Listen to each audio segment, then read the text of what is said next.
آپ سے یہ پوچھنا چاہوں گی کہ آپ ہمیں سمجھائیں اور بتائیں کہ ان کا رشتہ حضور پاک صلی اللہ علیہ وسلم سے کیسا کیا. میرا سوال آپ سے یہ ہے کہ آپ کو کیا لگتا ہے کہ حضرت خدیجہ رضی اللہ تعالیٰ عنہ کا اتنا بڑا تاجر ہونا، اتنا بڑا بزنس وومن ہونا، یہ عورت کی قوت کے لیے ایک نمونہ ہے؟ آپ دیکھ سکتے ہیں کہ اگر ہماری زندگی میں تھوڑی سی بھی مشکلات آتی ہے، ہم کسی چیز سے پریشان ہوتے ہیں تو ہم کیا کرنے لگ جاتے ہیں؟ شکوہ کرنے لگ جاتے ہیں، ہم تو کفر میں پڑ جاتے ہیں.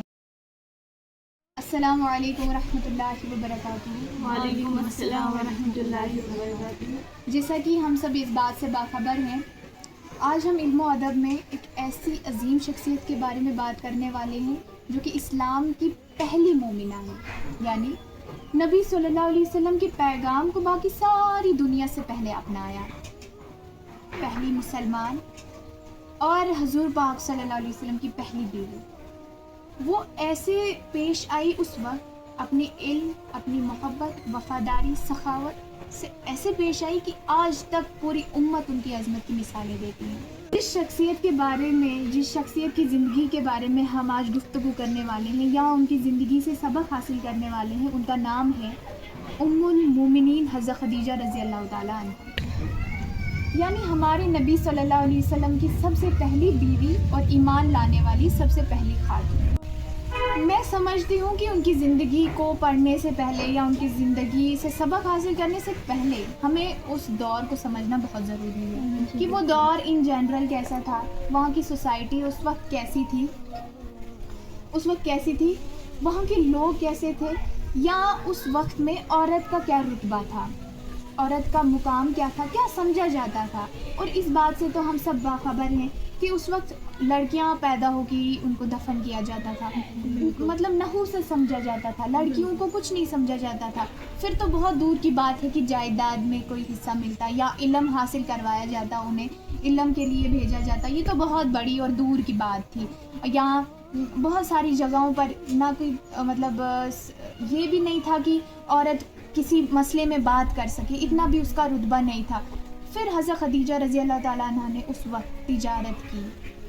ہم آگے اس کے بارے میں بات کریں گے، ان ڈیٹیل ہم بات کریں گے کہ اس وقت میں اتنی بڑی تاجر بننا کوئی چھوٹی بات نہیں تھی، اور ایک عورت ہو کر، ایک انڈیپینڈنٹ اینڈ سنگل وومن ہو کر اتنا بڑا رتبہ کمانا اور اتنی عزت کے ساتھ، یہ کوئی چھوٹی بات نہیں ہے. ہمارے لیے ایک مثالی ہے، ہم لڑکیوں کے لیے. اگر کوئی سمجھتا ہے کہ لڑکیاں کچھ نہیں کر سکتی یا اسلام میں لڑکیوں کا کوئی رتبہ نہیں ہے، یا حجابیز، اگر ہم حجاب کرتے ہیں تو ہم بات نہیں کر سکتے ہیں، بہت سارے لوگوں کے ذہن میں یہ بھی ہوتا ہے، یا خود لڑکیاں یہ سمجھتی ہیں کہ اگر ہم حجاب پہنیں گے تو مطلب ہم بات نہیں کر سکتے ہیں، ہمارا وہ مطلب ہم پیچھے رہ جائیں گے. لیکن حجاب بھی ایک ایسی چیز ہے جو لڑکی کو آگے لاتا ہے، وہ ایک پاکیزگی میں کچھ بھی کر سکتی ہے. میں تو سمجھتی ہوں حجاب لگا کر لڑکی کر سکتی ہے، کچھ بھی کر سکتی ہے، بزنس کرے گی، کچھ بھی کر سکتی، علم حاصل کر سکتی ہے، اور ایک تو وہ اپنی پاکیزگی بھی سنبھال کر رکھتی ہے اور اپنا کام بھی کرتی ہے. دین اور دنیا یہ دونوں چیزیں ساتھ چلانی ہوتی ہیں، اور یہ تو کامیابی ہے، ایک جہاد ہے لڑکیوں کے لیے بھی. اب آگے ہم امپاورمنٹ کی بات. جی بالکل، اگر ہم وومن امپاورمنٹ کی بات کریں تو حضرت خدیجہ رضی اللہ تعالیٰ عنہ کا نام آتا ہے. جہالت کے اس دور میں بھی، اس وقت میں بھی جب عورت کا کوئی مقام نہیں تھا، اس وقت میں اتنا بڑا تاجر، اتنا کامیاب تاجر بننا کوئی چھوٹی بات نہیں تھی. لیکن ہم بات بھی کسی چھوٹی شخصیت کی تو نہیں کر رہے ہیں. تو سائقہ جی، میرا سوال آپ سے یہ ہے کہ آپ کو کیا لگتا ہے کہ حضرت خدیجہ رضی اللہ تعالیٰ عنہ کا اتنا بڑا تاجر ہونا، اتنا بڑا بزنس، اتنی بڑی بزنس وومن ہونا، یہ عورت کی قوت کے لیے ایک نمونہ ہے؟ السلام علیکم ورحمۃ اللہ وبرکاتہ. وعلیکم السلام ورحمۃ اللہ. جی ہاں بالکل، اصل قوت تو یہ ہے کہ عزت کے ساتھ اپنے مقام کو ایسا بنائیے کہ نہ ہی اس پر کوئی دنیاوی داغ لگے اور نہ ہی کوئی روحانی داغ. حضرت خدیجہ رضی اللہ تعالیٰ عنہ نے تو یہ ثابت کر دیا تھا کہ عورت گھر سے باہر نکل کر دنیا کے ہر شعبوں میں حصہ لے سکتی ہے، علم حاصل کر سکتی ہے اور پاکیزگی کے ساتھ کوئی بھی کام کر سکتی ہے. بالکل، یہ بات آپ نے بہت بڑی کہی ہے کہ کر سکتی. ہمارا اسلام ہمیں یہی سبق دیتا ہے، وہ عورت کر سکتی ہے کچھ بھی، لیکن اپنے ایمان کا خیال رکھے، اپنے پاکیزگی کا خیال رکھے، اس پر کوئی داغ نہ لگے. تو اس کو چھوڑ کر تو پھر عورت کچھ بھی کر سکتی ہے. ہمیں ہمارے اسلام نے پوری قوت دی ہے, اور حضرت خدیجہ کی زندگی سے تو ہمیں سبق یہی ملتا ہے کہ ہمیں ایک لڑکی کو انڈیپینڈنٹ ہونا چاہیے, لیکن اپنا خیال رکھنا, اپنی پاکیزگی, اپنی حیا کا خیال رکھنا. تو سائیکہ جی, آپ کی ڈسکشن سے ہمیں بہت سبق ملا کہ کر سکتی ہے لڑکی کچھ بھی, لیکن پاکیزگی کے ساتھ. بہت بہت شکریہ آپ. جیسا کہ ہم نے دیکھا, حضرت خدیجہ رضی اللہ تعالیٰ عنہا حضور پاک صلی اللہ علیہ وسلم کی پہلی بیوی تھی اور ایمان لانے والی پہلی عورت ہے. تو یہ کہنا کہ حضور پاک صلی اللہ علیہ وسلم سے ان کا رشتہ صرف ایک قانوناً شوہر بیوی تک محدود تھا, تو یہ کسی بھی صورت میں ٹھیک نہیں ہوگا. تو آپ مجھے یہ سمجھائیں, انشرہ جی, میں آپ سے یہ پوچھنا چاہوں گی کہ آپ ہمیں سمجھائیں اور بتائیں کہ ان کا رشتہ حضور پاک صلی اللہ علیہ وسلم سے کے ساتھ کیسا تھا, اس کو چھوڑ کر کہ وہ بیوی شوہر تو تھے ہی.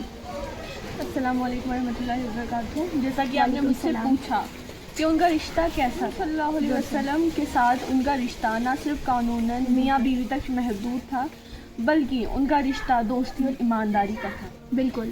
جب پہلی وحی نازل ہوئی تو نبی پاک صلی اللہ علیہ وسلم گھبرا گئے, تو وہ حضرت خدیجہ رضی اللہ تعالیٰ عنہا کے پاس گئے. تو حضرت خدیجہ رضی اللہ تعالیٰ عنہا نے کہا کہ اللہ آپ کو کبھی رسوا نہیں کریں گے. بالکل. اللہ آپ کو کبھی رسوا نہیں کریں گے, آپ سچ بولیں گے, بولتے ہیں, آپ سچ بولتے ہیں. تو سوچئے یہ الفاظ نبی پاک صلی اللہ علیہ وسلم کے لیے کتنے تسلی کا سبب بنے. بالکل بالکل. آپ یہاں پر میں بولنا چاہوں گی کہ آپ وہ کسی اور کے پاس نہیں گئے. دیکھیں کتنا پیارا رشتہ تھا, ان کو پتا تھا کہ مجھے تسلی کس کے ساتھ ملے گی, کوئی بھی پریشانی ہو مجھے اپنی بیوی کے پاس جانا ہے. کتنا پیارا رشتہ جی.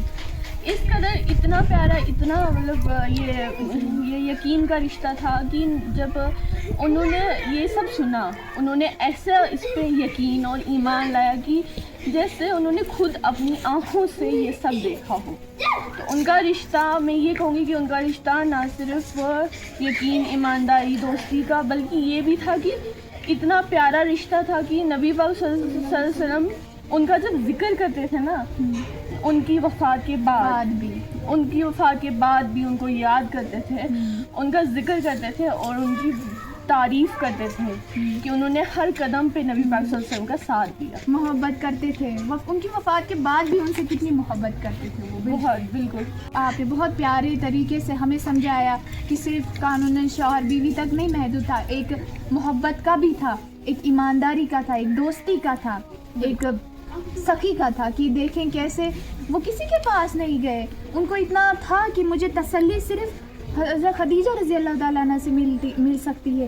تو ہر کسی کو اپنے شوہر کے ساتھ ایسا ہی تعلق بنانا چاہیے, ایسا ہی رشتہ رکھنا چاہیے کہ وہ کہیں اور نہ جائے اپنی پریشانی بتانے کے لیے. بالکل. یہاں پر میں ایک بات دیکھیے, اس وقت حضرت خدیجہ نے ان کو تسلی دی, تسلی کے ساتھ ساتھ انہوں نے ان کو یقین لایا. بہت بڑی بات ہے. یہ بہت بڑی بات ہے.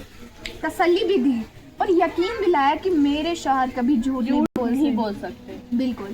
کہ انہوں نے اور ایسا یقین لایا کہ جس سے ان کے سامنے وہ منظر ہوا ہو. بالکل. اگر ہم ایسا عام طور پہ بات کریں گے کوئی بھی ایسا نہیں بولے گی. بالکل. وہ پہلے 10 بار سوچے گی کیا یہ سچ بول رہے ہیں, وہ پہلے 10 بار انکوائری کرے گی, ہاں ٹھیک. لیکن انہوں نے اسی وقت ایسا ایمان اور یقین لانا, that is the biggest part. مطلب یہ بہت بڑی بات ہے. بالکل.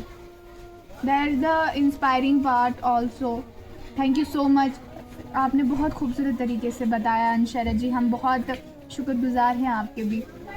حضرت خدیجہ رضی اللہ تعالیٰ عنہ اتنی عظیم شخصیت تھی, لیکن اس کے باوجود انہوں نے گھر کی ذمہ داریاں اور دین کا ایسا کام کیا, ایسے سب کچھ سنبھالا, ایسے پیش آئی کہ حضور پاک صلی اللہ علیہ وسلم, جیسے انشرہ جی نے بتایا کہ حضور پاک صلی اللہ علیہ وسلم انہیں ان کی وفات کے بعد بھی یاد کرتے تھے اور بہت محبت سے یاد کیا کرتے تھے. تو آپ مجھے حمیرہ دی, آپ مجھے بتا سکتی ہیں کہ ایسے کیا معاملے پیش آئے کہ حضور پاک صلی اللہ علیہ وسلم انہیں ان کی وفات کے بعد بھی اتنا یاد کرتے تھے اور اتنی محبت کے ساتھ.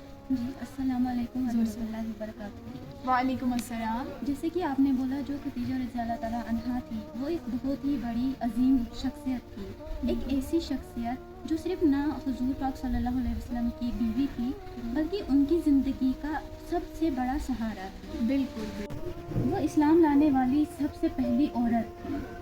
دنیا نے ٹھکرایا لیکن انہوں نے حضور پاک صلی اللہ علیہ وسلم کو اپنایا. بالکل. اپنا سب کچھ ان پر وقف کر دیا. ہاں. اپنی دولت، اپنا سکون، مطلب جو بھی ان کی زندگی میں تھا ایوری تھنگ انہوں نے ان پر کیا کر دیا، وقف کر دیا. اور پھر ایک ایسا دور آیا جب قریش نے بائیکاٹ کیا. یہ بالکل جو آپ نے بائیکاٹ کا بولا، اور اس سے پہلے بھی کہ وہ حضور پاک صلی اللہ علیہ وسلم کی اتنی بڑی سہارا تھی، زندگی کا سہارا تھی، انہوں نے سب کچھ چھوڑ دیا. اتنی بڑی تجارتی تھی وہ، اتنا مال تھا ان کی، اتنی دولت تھی ان کے پاس، لیکن حضور پاک صلی اللہ علیہ وسلم کے لیے انہوں نے سارا وقف کر دیا. اور